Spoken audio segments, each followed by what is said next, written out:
예수 그리스도의 나심은 이러하니라. 그의 어머니 마리아가 요셉과 약혼하고 동거하기 전에 성령으로 잉태된 것이 나타났더니 그의 남편 요셉은 의로운 사람이라 그를 드러내지 아니하고 가만히 끊고자 하여 이 일을 생각할 때 주의 사자가 현몽하여 이르되 다윗의 자손 요셉아 내 아내 마리아 데려오기를 무서워하지 말라. 그에게 잉태된 자는 성령으로 된 것이라. 아들을 낳으리니 이름을 예수라 하라. 이는 그가 자기 백성을 그들의 죄에서 구원할 자이심이라 하니라. 이 모든 일이 된 것은 주께서 선지자로 하신 말씀을 이루려 하심이니 이르시되 보라 처녀가 잉태하여 아들을 낳을 것이요 그 이름은 임마누엘이라 하리라 하셨으니 이를 번역한즉 하나님이 우리와 함께 계시다 함이라. 요셉이 잠에서 깨어 일어나 주의 사자의 분부대로 행하여 그의 아내를 데려왔으나 아들을 낳기까지 동침하지 아니하더니 나음의 이름을 예수라 하니라. 아멘. 하나님의 일은 하나님께서 보내신 자를 믿는 것입니다. 예수 그리스도의 계보를 통하여 하나님의 약속이 이루어졌음을 성경을 통하여 우리는 알 수 있습니다. 아브라함부터 다윗까지, 다윗부터 바벨론 포로까지, 바벨론 포로에서 그리스도까지 구분하는 예수님의 계보를 어제 우리는 보았습니다. 어제 보았던 본문 16절의 말씀입니다. 야곱은 마리아의 남편 요셉을 낳았으니 마리아에게서 그리스도라 칭하는 예수가 나시니라. 아멘. 요셉은 다윗의 후손입니다. 다윗은 야곱의 12아들 중에 유다 가문입니다. 유다 지파에서 왕이 나올 것을 야곱이 유언하였습니다. 그런데 마리아는 어느 지파 출신입니까? 마리아의 친척이 제사장 사가랴와 엘리사벳입니다. 그러므로 마리아는 레위 지파 출신입니다. 레위 지파는 제사장 지파입니다. 그러므로 예수 그리스도는 유다 가문의 왕일 뿐만 아니라 제사장의 역할도 완성하게 됩니다. 본문 18절 말씀입니다. 예수 그리스도의 나심은 이러하니라. 그의 어머니 마리아가 요셉과 약혼하고 동거하기 전에 성령으로 잉태된 것이 나타났더니 아멘. 마리아는 요셉과 정혼한 상태입니다. 유대인들은 정혼하고서 정식 결혼한까지는 동거를 하지 못합니다. 그래서 여자는 친정에 있습니다. 이러한 정혼은 아주 중요하기에 법적으로 남편으로 아내로 부르기도 하지만 동침은 할 수 없었습니다. 정혼한 기간에 남편이 죽으면 아내는 과부로 지내야 합니다. 그 정도로 정혼은 중요하며 기간은 약 1년 동안입니다. 이 정혼 기간이 지나면 정식 결혼식을 하고 동거를 하게 됩니다. 그런데 동거를 하기 전에 마리아에게서 성령으로 잉태된 것이 나타났습니다. 마리아가 수태고지를 받은 것을 누가복음 1장에서 우리는 알 수 있습니다. 오늘 말씀은 처녀 마리아가 임신을 하였습니다. 성령으로 잉태되었지만 요셉이 마리아를 공개적으로 자기 씨가 아니라고 하면 돌에 맞아 죽게 할 수 있습니다. 마리아도 이러한 각오로 주의 말씀대로 되라고 하였습니다. 본문 19절입니다. 마리아와 결혼의 꿈을 꾸고 있는 요셉에게 마리아의 임신 소식은 마른 하늘의 날벼락입니다. 그런데 마리아의 남편 요셉은 의로운 사람이라고 합니다. 여기서 의롭다는 말은 율법의 의를 말합니다. 율법의 의대로 하면 요셉은 마리아를 법정에 데리고 가야 합니다.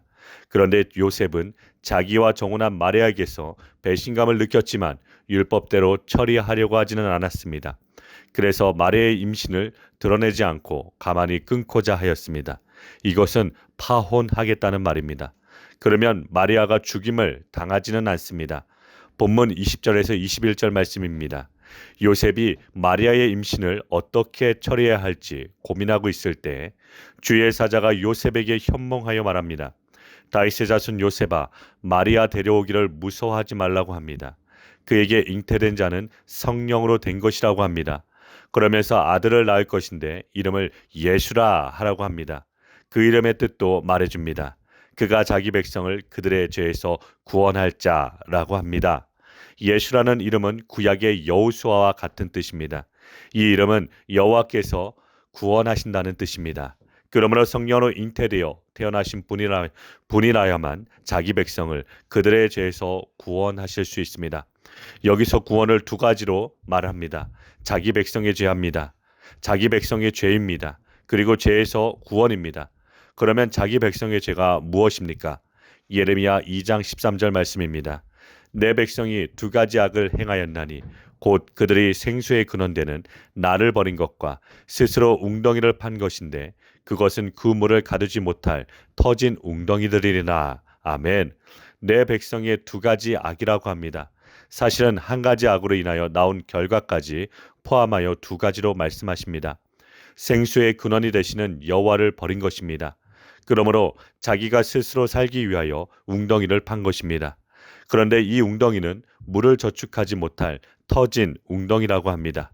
이 두 가지 악이란 결국 생명이신 여호와를 버리고 스스로 선악을 구별하면서 살아가는 모든 인생들의 죄악입니다.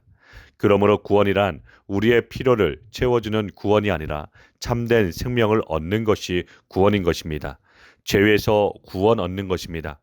우리의 필요를 위한 메시아가 아니라 자기 백성을 죄에서 구원하기 위하여 오신 분이 바로 예수 그리스도이십니다. 본문 22절입니다.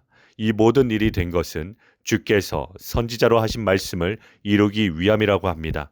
성경은 하나님의 말씀입니다. 하나님의 말씀을 선지자를 통하여 말씀하십니다. 그런데 그 하신 말씀을 사람이 이루어내는 것이 아니라 하나님께서 친히 이루어내십니다. 그래서 모든 성경은 예수 그리스도를 증거하는 것이며 그리스도의 영에 의하여 구약의 선지자들이 그리스도께서 언제 무엇을 어떻게 하실지를 예언하셨습니다. 그러므로 오늘날 우리가 성경을 본다는 것은 성경이 성령의 감동으로 기록이 되었으며 하나님은 이 성경의 말씀대로 이루어내셨고 이루고 계시고 이루실 것을 믿는 것입니다. 우리의 뜻과 의지들을 하나님의 이름을 불러가면서 이루어내는 것이 결코 아닙니다. 본문 23절 말씀입니다. 처녀가 잉태하여 아들을 낳을 것이요 그의 이름을 임마누엘이라고 하라고 합니다.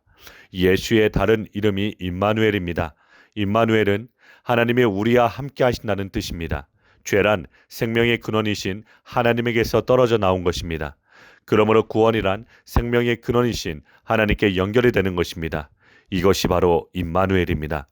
이스라엘이 메시아를 기다리고 있었지만 그들은 각자가 원하는 메시아가 달랐습니다. 병든 자는 건강을 주는 메시아를 원합니다. 가난한 자는 부자 되게 하여 주는 메시아를 원합니다. 학생은 공부 잘하게 해주는 메시아, 취업 준비생은 취업하게 해주는 메시아, 결혼 준비하는 자들은 결혼 잘하게 해주는 메시아, 사업하는 사람은 사업 잘되게 하는 메시아, 사람마다 메시아 사상이 다르기에 그들이 믿는 메시아도 다 다릅니다. 이러한 세상에 천지를 창조하신 하나님께서 처녀의 몸에 아이로 잉태하신 분이 임마누엘이 되심으로 자기 백성을 저희 죄에서 구원하여 주신다는 이 메시아를 누가 믿을 수 있겠습니까? 그것도 미련하고 어리석은 십자가를 지신 예수를 누가 주와 그리스도로 믿을 수가 있겠습니까? 그래서 예수님의 제자들도 다 부인하고 도망갔습니다. 그러나 그들은 도망갈지라도 하나님은 자기 백성에게 임마누엘 하시겠다는 그 약속을 예수님께서 홀로 이루어내시고 성령님을 보내셨습니다. 성령님을 보내셔서 예수님을 그리스도로 믿게 하십니다. 이로 인하여 자기 백성의 죄를 속할 뿐 아니라 영원토록 그와 함께 하십니다. 함께 하실 뿐 아니라 또한 증인이 되도록 만들어내십니다. 이것이 예수님의 이름에 담긴 하나님의 구원입니다. 사도행전 4장 10절부터 12절 말씀입니다. 너희와 모든 이스라엘 백성들은 알라. 너희가 십자가에 못 박고 하나님이 죽은 자 가운데서 살리신 나사렛 예수 그리스도의 이름으로 이 사람이 건강하게 되어 너희 앞에 섰느니라. 이 예수는 너희 건축자들의 버린 돌로서 집 모퉁이의 머릿돌이 되었느니라. 다른 이로서는 구원을 받을 수 없나니 천하 사람 중에 구원을 받을 만한 다른 이름을 우리에게 주신 일이 없음이라 하였더라. 아멘. 복음은 반드시 내가 예수를 십자가에 못 박은 것이 전제가 됩니다. 나는 예수님을 십자가에 못 박았는데 하나님은 그 예수님을 살려내십니다. 이로써 모든 인간이 죄인임이 드러나게 됩니다. 그런데 하나님은 예수님을 살리시면서 자기 백성도 예수님과 함께 살려내십니다. 이것이 주의 이름으로 구원하신다는 것입니다. 사랑하는 광명교회 성도 여러분, 오늘 하루도 구원을 이뤄내신 은혜의 하나님 안에 거하시길 바랍니다. 나의 뜻, 내 욕심대로 사는 인생이 아니라 주님의 영광을 바라보며 주님의 뜻과 말씀으로 살아가시길 바랍니다. 그 길이 최고의 길이요 축복인 줄 믿으시길 바랍니다.